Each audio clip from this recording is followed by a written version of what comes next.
কেন মহিলারা জাহান্নামে যাবে? তখন তিনি তিনটা কারণ বললেন।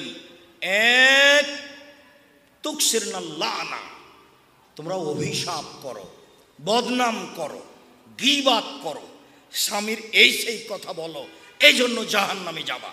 দুই, তাকফুরনা লাশিরা, স্বামীর অকৃতজ্ঞ হও, স্বামীকে মেনে চলো না, এই জন্য জাহান্নামে যাবা। তিন, মা রাইতো মিন নাকিসা তাকলিন দীনিন আযহাবের রব্বিল হাযির মিন হেদা কন্যা, আমি দেখিনি তোমাদের চেয়ে কাউকে বুদ্ধিমানের বুদ্ধিকে নষ্ট করতে পারে।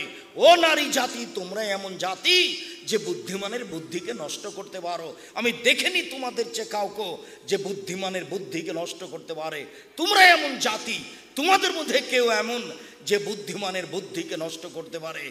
একবার হাসি দিয়ে কথা বললে সব বুদ্ধি বিবেক শেষ হয়ে যায়।